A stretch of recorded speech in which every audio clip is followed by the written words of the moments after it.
안녕하세요. 인천대학교 신원태입니다. 오늘 여러분들과 함께 똑똑한 뇌 만들기라는 주제로 강의를 하게 됐습니다. 똑똑한 뇌 만들기가 그렇게 썩 이뻐 보이진 않네요, 제목이. 제가 이렇게 정한 이유는 우리가 어릴 때는 똑똑하다는 말을 참 좋아했죠. 그래서 어린 시절로 돌아가서 함께 즐겨보자 하는 그런 뜻에서 똑똑한 뇌 만들기라고 제목을 만들어 봤습니다. 여기에 보시면 1부 똑똑한 뇌 만들기, 2부 뇌를 위한 운동 이렇게 써 있는데요. 저하고 함께하는 시간이 30분씩 2번에 걸쳐서 이루어질 겁니다. 첫 번째는 1부 똑똑한 뇌 만들기에 대하여, 그리고 두 번째 30분은 뇌를 위해서 어떤 운동을 하면 좋은지, 뇌를 위한 운동, 이렇게 1부와 2부로 나누어서 진행하겠습니다. 1부에서는 뇌가 어떻게 생겼으면 어떻게 기능하는가 하는 구조와 기능, 나이가 들면서 뇌가 어떻게 변화하는가, 연령에 따른 뇌의 변화, 그리고 한번 변한 뇌는 영원히 되돌릴 수 없는가? 아니다. 되돌릴 수 있다 하는 뇌의 과소성, 이런 순서로 진행을 하겠습니다. 여기 보시면 사람의 뒷모습이지만 머리가 있고 목이 있고 몸통이 있죠.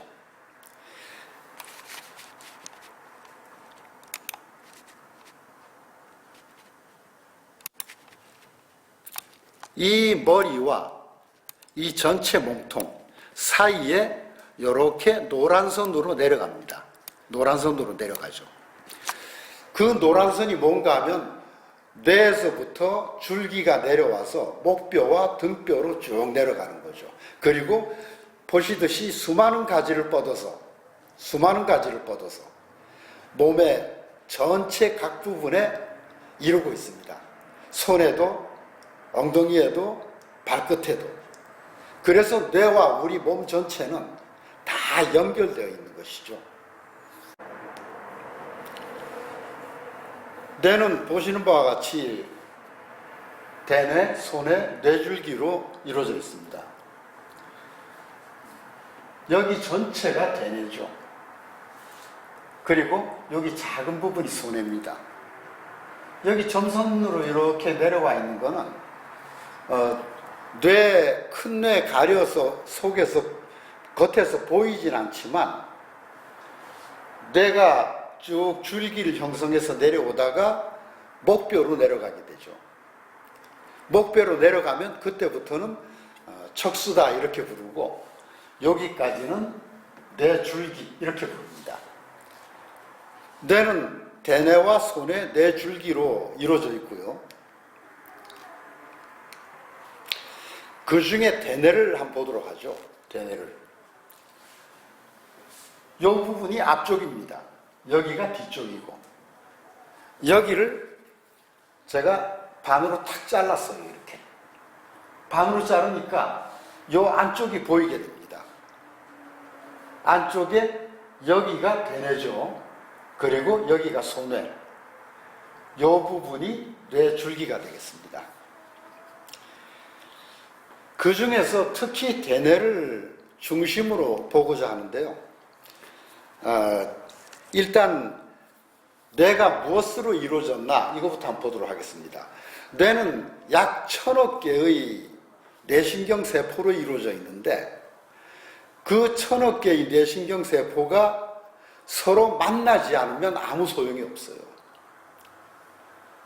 1000억 개가 이 속에서, 대뇌 피질이 있으면 그 속에서 서로 이렇게 만나져야지만 손을 잡고 다음으로 넘어가고 다음으로 넘어가고 다음으로 넘어가고, 그렇게 연결되면서 내가 오늘 본 것을 기억하기도 하고, 어제 기억한 것을 꺼내가지고 밖으로 표출시켜서 말을 하기도 하고, 또 아까 전체 그림에서 보셨지만 걸어가기도 하고, 뇌에서 모든 것을 다 관장하는 거죠. 이 뇌는 종합해서 얘기해 보면 1000억 개의 뇌신경 세포가 서로 손을 잡고 만나서 교류하면서 여러 가지 뇌 기능을 하게 되는 겁니다. 뇌신경 세포죠. 이렇게 만났습니다. 서로 손잡고 있죠. 자, 그러면 우리가 뇌 기능이 발달되려면 어떻게 하면 될까요? 이 전 슬라이드에서 제가 이 말씀을 드렸습니다. 1000억 개의 뇌신경 세포가 서로 맞닿아 있다. 서로 손을 잡고 있다. 그래서 연결해서 우리가 생각도 하고 기억도 하고 기억을 꺼내서 표출하기도 하고 걸어 다니기도 하고 테니스를 칠 수도 있다. 그러면 결국은 두 가지네요. 한 가지는 뇌신경 세포가 많아야 돼요. 두 번째는 뇌신경 세포가 아무리 많아도 서로 손을 잡지 않으면 아무 소용이 없습니다. 그래서 그 두 가지가 받쳐줘야 돼요. 뇌신경 세포가 많아야 되고, 두 번째, 그 많은 뇌신경 세포가 서로 만나야 된다. 그 만난 것을 세포 연적, 시냅스라고 말을 하죠. 자, 요거 잘 기억해 두세요. 우리가 뇌 기능이 발달하려면 첫째, 뇌신경 세포가 많아야 된다. 둘째, 많이 만나야 된다.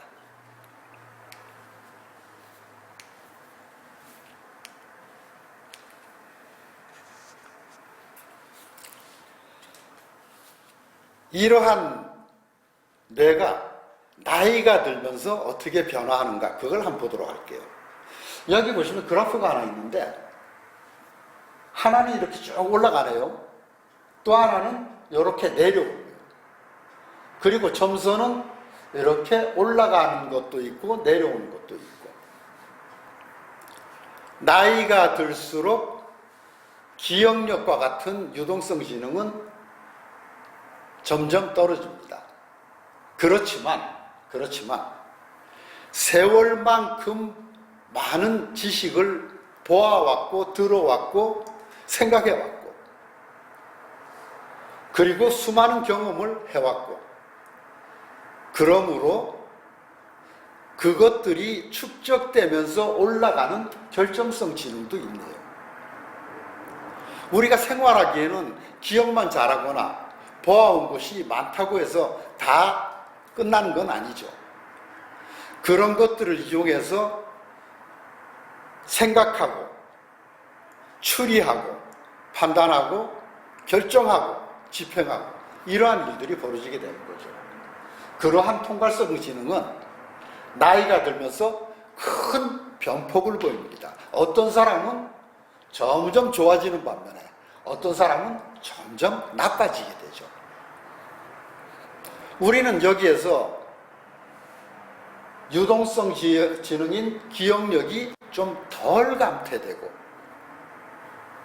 결정성 지능은 많이 올라가고, 그러면서 이렇게 계획하고 판단하고 집행하는 통괄성 지능은 나이가 들면서 좋아지는 이러한 삶을 살아야 되겠습니다. 그것을 위해서 우리는 뭘 해야 될까요?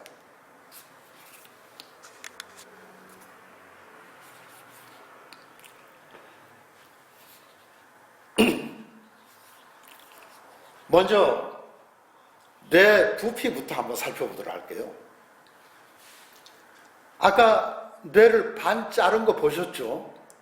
그 반 자른 뇌가 여기입니다. 여기서 이렇게 잘랐어요.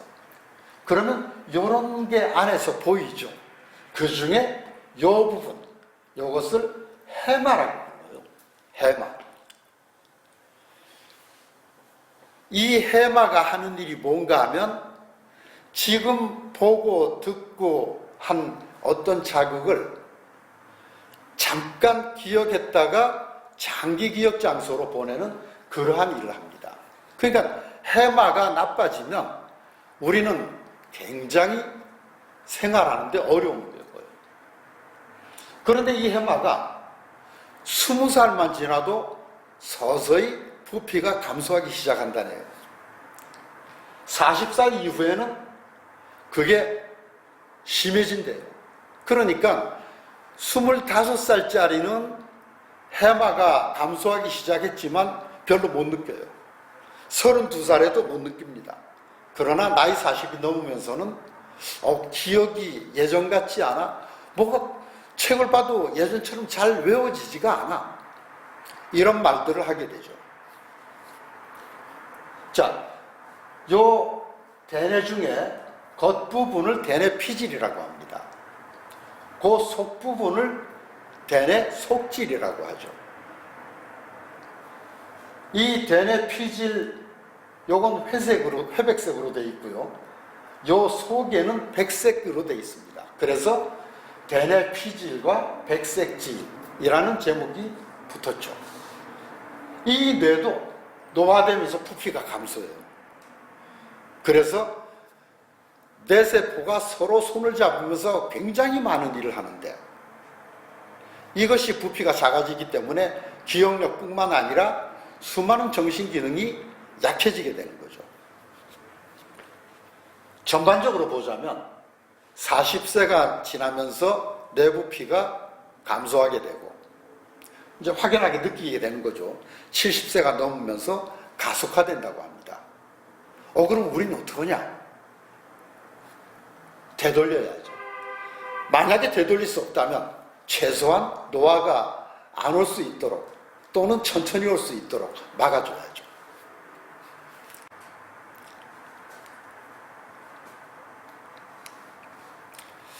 자, 좀 전에 해마 얘기를 했는데요. 해마에 문제가 생기면 어떤 일이 벌어질까? 지금 짧은 기억을 장기 저장소에 보관하는 일을 한다고 했어요. 그러니까 이 두 사람이 지금 만났습니다. 오늘 처음 만난 거예요. 같은 부서에 근무하게 됐군요. 잘 부탁합니다.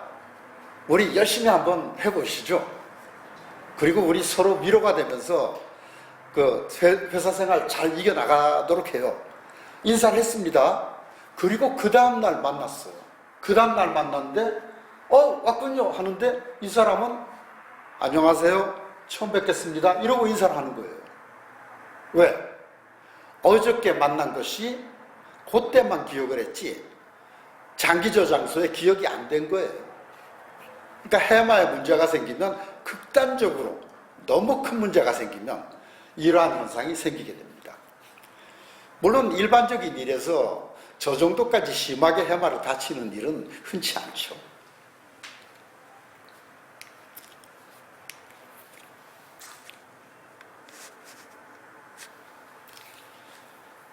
자, 제가 이번에는 설단 현상이라는 거 하나 소개를 하겠습니다.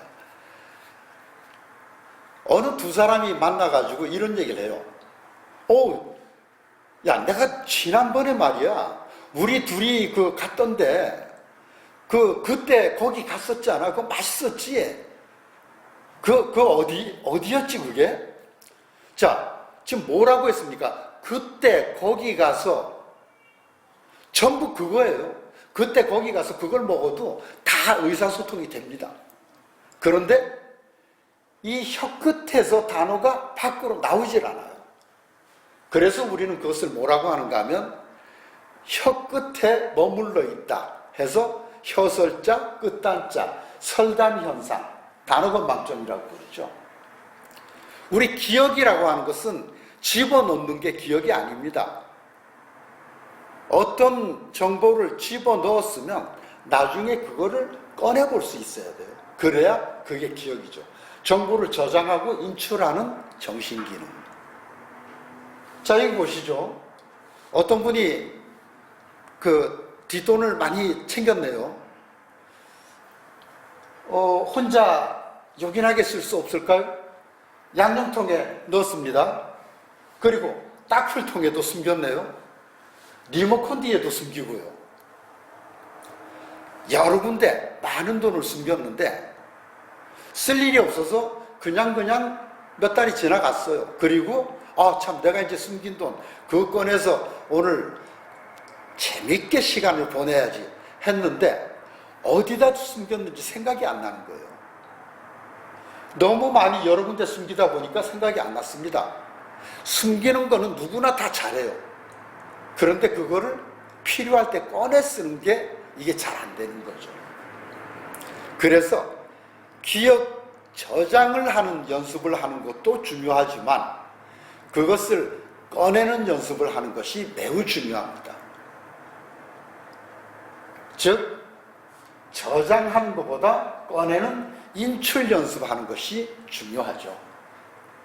인출 연습을 하기 위해서는 우리가 학생 때로 돌아가면 됩니다. 중간고사가 돌아오면 열심히 공부하죠. 그리고 시험지에다 쏟아붓습니다. 그거를 위해서 혼자 미리 연습도 해봐요. 외운 다음에 혼자 기억하면서 써보기도 하고 또 말로 해보기도 하고 이게 다 인출 연습이죠. 지금도 그렇게 하시면 됩니다. 책에 또는 신문의 어느 부분을 읽고 달달달 외워가지고 혼자 써보거나 다른 사람한테 설명하는 연습하면 돼요. 그런데 그게 일상생활에서 쉽지 않죠. 학생 때는 그게 본업이었으니까 되는데 나이가 들면서는 그게 본업이 아니지 않습니까? 잘 안 돼요. 그럴 때 할 수 있는 게 뭐가 있느냐? 메모, 문자, 카톡, 그리고 혼자만 그냥 해보는 거예요. 삼행시도 지어보고 네임스토리도 지어보고 친구한테 소식이 왔어요. 그러면 이제 문자로 보내게 되죠. 그냥 생각나는 대로 몇 자 툭 해가지고 그냥 보내는 그러한 메모는 인출 연습이 잘 안 되겠지만 심혈을 기울여서 문장을 고쳐도 보고 어떤 마음을 전달할까 생각도 해보고 적절한 단어를 집어넣기도 하고 하는 과정에서 인출 연습이 매우 많이 되겠습니다. 그리고 기억하는 해마 옆에는 감정을 느끼는 중추가 바로 옆에 붙어 있어요. 그래서 감정을 자극하는 연습을 많이 하시면 기억을 저장하고 인출하는 데도 많이 도움이 됩니다. 감정을 자극하는 것으로서는 음악이나 시, 소설, 그림, 색칠하기 이런 것들이 많이 도움이 되겠죠. 기억력은 연습하면 좋아집니다. 나이가 들면서 감퇴한다고 했지만 그래도 연습하면 좋아집니다. 저는 그런 분을 많이 봐왔기 때문에 확신합니다. 자, 인지기능 나이가 들면서 떨어진다고 하는데 보통 이렇게도 이야기하죠. 제일 먼저 느끼는 것이 기억력이 자꾸 감소하더라. 기억이 잘 안 나. 그리고 집행기능이 감소한다고 했는데 집행기능이 뭔가 하면 우리가 어떤 목적을 달성하기 위해서 생각하고 계획 세우고 그리고 집행하고 이런 여러 가지 것들을 포함하는 거예요. 거기에는 주의 집중하는 능력도 들어가 있고 그리고 판단하고 추리하는 능력도 들어가 있고 이러한 여러 가지가 들어가서 그것이 종합하면서 어떤 행동을 제대로 이루어지게 하는 거죠. 내가 여기에서 우리 아들을 만나기 위해서 차를 몰고 12시 30분까지 부평역에 가리라. 그걸 하기 위해서는 많은 생각을 해야 되고 또 판단하고 시간이 얼마나 걸릴지 추리도 해야 되고 그리고 집행하고 가는 과정에서 운전하는 그 상황에서 주의 집중도 해야 되고 여러 가지 것들이 다 포함되는 거예요. 그래서 집행 기능을 어떤 사람은 오케스트라의 지휘자다 이렇게 얘기하기도 합니다. 자, 그러한 거 인지 기능이 감소하죠. 자, 이렇게 나이가 들면서 자꾸 감소하는 얘기만 해서 죄송합니다. 다음 슬라이드는 그거를 되돌리는 이야기를 한번 해보고자 합니다. 여기에 보시면 이렇게 동글동글한 것, 약간 각지네요. 네모난 것도 있고 동글한 것도 있고 납작한 것도 있고 길쭉한 것도 있고 이 점토가 여러 모양이 있습니다. 왜 점토 공예를 하는 분들이 그것을 좋아하는가 하면 내가 원하는 대로 모양을 만들 수 있으니까. 이 긴 것을 다시 뭉쳐가지고 동그랗게 만들 수도 있고, 그것을 손바닥으로 눌러서 납작하게 만들 수도 있습니다. 뇌가 한번 변한다고 해서 영원히 그 모양으로 끝까지 있느냐? 아니에요. 어떻게 만져주느냐에 따라서 다시 이렇게 변화할 수도 있습니다. 그래서 가능하다는 가짜와 흙을 빚는다는 소자, 가소성이라고 말을 하죠. 흙을 빚어서 내가 원하는 대로 모양을 만들 수 있는, 한 번 만들면 끝나는 게 아니고 무너뜨리고 다시 또 다른 모양으로 만들 수 있는 뇌의 가소성에 대해서 보도록 하겠습니다. 노화를 늦추려면 무엇이 가장 좋을까요? 어떤 분들은 이렇게 얘기해요. 야, 그 고스톱이 제일 좋대. 고스톱이 노화를 늦추는데 도움이 된다고는 합니다. 그러나 제일 좋은 건 아니죠. 그보다 훨씬 좋은 것이 많이 있습니다.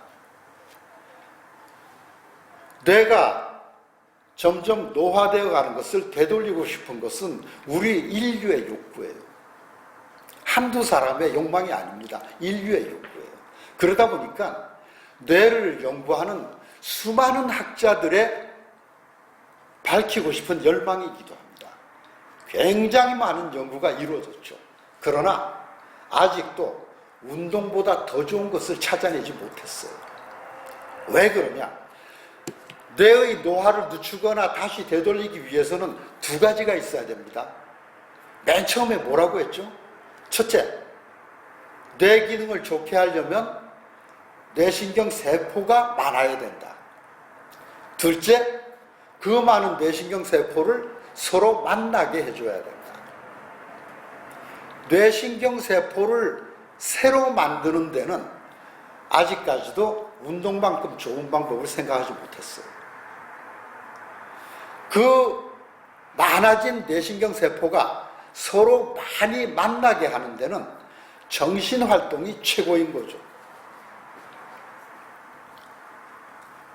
그래서 뇌신경 세포를 만들기 위해서 운동을 하고, 그 뒤에 만들어진 뇌신경 세포가 서로 만나게 하기 위해서 정신활동을 합니다. 글쓰기도 하고, 그림 그리기도 하고, 색칠하기도 하고. 자, 운동 중에서는 어떤 게 가장 좋을까요? 유산소 운동이 가장 좋다고 말들 합니다. 그리고 근력과 스트레칭도 도움이 된다고 하죠. 자, 이쯤에서 여러분들 아까 얘기했던 집행기능이 잘 이루어지고 있는지, 기능이 잘 유지되고 있는지 한번 테스트를 해보기로 하겠습니다. 요거 한번 읽어보실까요? 빨강, 노랑, 파랑, 보라. 파랑, 노랑, 빨강, 보라. 색깔과 글씨가 같았죠. 그런데 만약에 이런 게 나온다면, 요거는 빨강입니까? 보라입니까? 이럴 때 우리는 일반적으로 글씨를 읽으려고 해요. 그러니까 보라라고 읽으려고 하죠. 그거를 반대로 색깔을 읽어라. 그러면 그 색깔을 읽기 위해서 뇌 속에서 수많은 일을 하게 됩니다. 그것을 살피는 거죠. 이 검사를 만든 사람의 이름이 스트룹이에요. 그래서 스트룹 검사라고 이름을 지었습니다. 자, 다시 한번, 이게 뭡니까? 빨강이 아니고 보라입니까? 아니면 보라가 아니고 빨강입니까? 글씨를 읽지 않고 색깔을 읽는다고 했습니다. 그러니까 이것은 빨강이라고 읽어야 되죠. 자, 이제 정식으로 테스트를 해보겠습니다. 요렇게 4개, 그 다음 4개 시작해 보시죠. 저는 잠시 기다리겠습니다.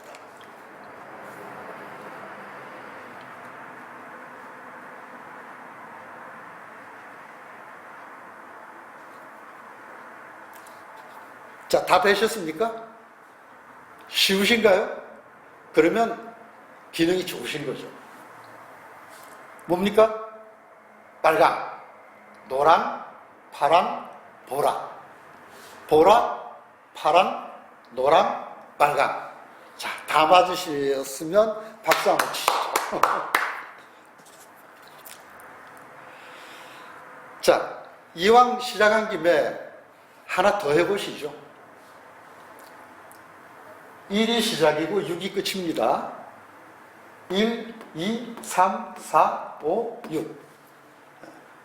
자, 여러분들은 큰 화면에 손을 갖다 대고 1, 2, 3, 4, 5, 6 이렇게 손가락으로 따라가시면 돼요. 자, 이제 정식 검사를 해볼게요. 여기가 시작이고 여기가 끝입니다. 자, 1번부터 시작.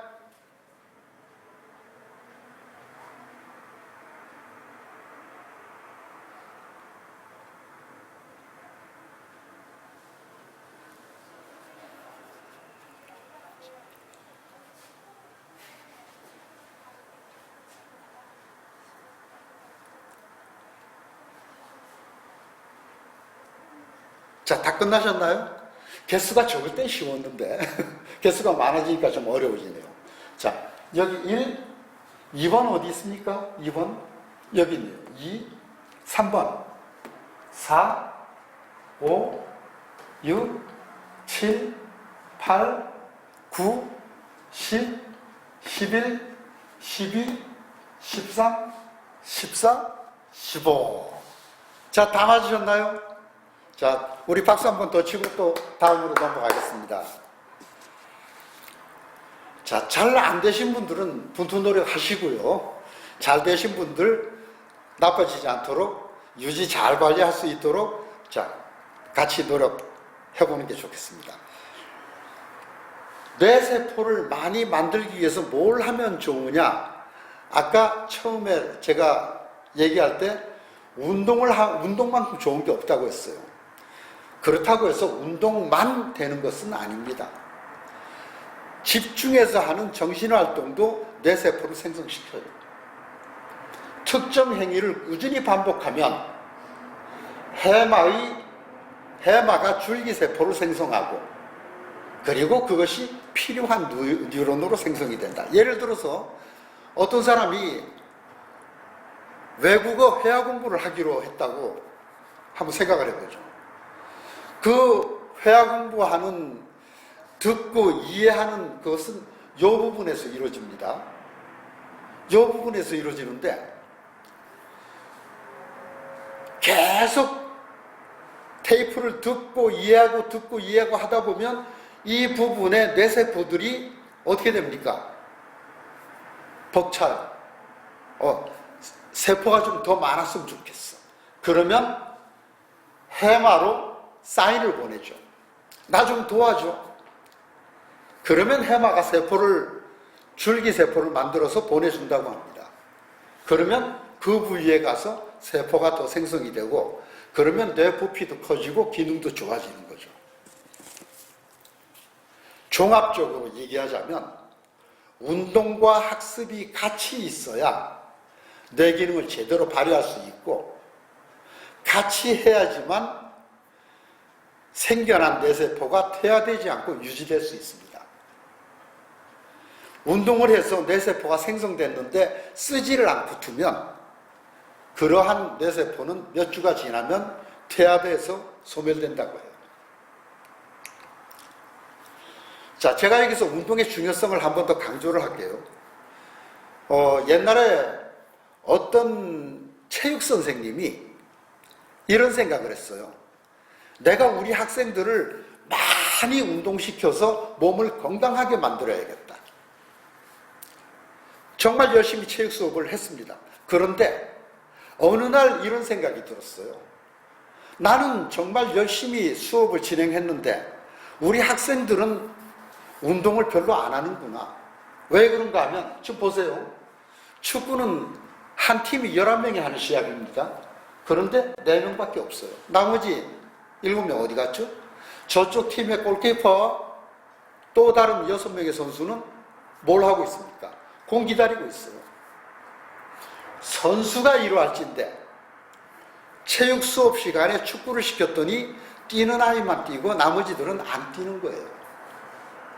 그래서 이 체육 선생님이 고민에 빠졌습니다. 야, 어떻게 하면 계속 열심히 운동하게 할 수 있을까 해서 처음에는 달리기를 시켰어요. 달리기를 시키다가 나중에는 지루하니까 고정식 자전거도 시키고, 그리고 3대3 미니 축구 게임도 시키고, 이렇게 자꾸 변형하면서 학생들이 계속 움직일 수 있도록 했어요. 그러다가 학교 수업 시작하기 전에 영교시라고 얘기하죠. 그때 모여가지고 운동하는 시간을 또 가졌어요. 그런데 전혀 예기치 않은 일이 벌어졌습니다. 어떤 예기치 않은 일이 벌어졌느냐? 학생들이 건강해진 것은 당연하죠. 체력이 좋아진 것은 너무 당연한 일입니다. 그런데 성적이 올라버린 거예요. 그 반 아이들, 학생들 성적이 좋아진 거예요. 그때야 교장 선생님이 놀래가지고, 야, 이거 어떻게 된 거야? 우리 학교 전부 다 시켜 해서 미국의 센트럴 네이버빌 고등학교가 전체가 다 영교시 체육 수업을 했습니다. 그리고 그 뒤에 이 세계적으로 국제 수학과학 경시대회가 있는데 그 대회에 이 학생들이 나갔어요. 그리고 네이버빌 고등학교 학생들이 수많은 아이들이 입상을 합니다. 미국의 다른 더 좋은 학군에 있는 학교 학생들은 다 등이 밖으로 떨어지는데 이 학교 학생들은 등이 속에 들어가요.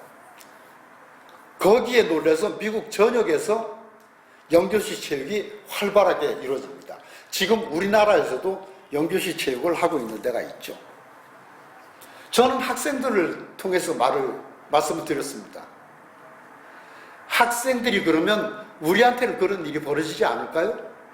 나이가 들어도 운동을 하면 여전히 뇌세포가 생성이 되고, 그리고 정신활동을 하면 그 뇌세포들이 서로 만나면서 뇌 기능이 좋아지게 돼 있는 거죠. 그것이 바로 뇌의 가소성입니다. 운동하면 뇌혈류가 증가되고 뇌세포가 많아지고, 그리고 서로 만나는 시냅스가 생성이 되고, 그래서 인지 기능이 좋아지는 거죠. 자, 이건 그냥 제가 보여만 드리고 넘어가겠습니다. 규칙적으로 운동을 했더니 인지 능력 감소가 위험도가 적어지더라. 은퇴한 사람들을 4년 동안 검사를 했는데 4년 동안 운동을 계속 한 사람은 뇌혈류에 큰 변화가 없는데 운동을 하지 않은 사람들은 상당히 많이 감소했더라. 이러한 것이 바로 증거가 되겠죠. 자, 이렇게 해서 1부 마치겠습니다. 지루한 강의 끝까지 들어주셔서 감사합니다. 여러분들한테 도움이 되기를 희망하면서 마치겠습니다.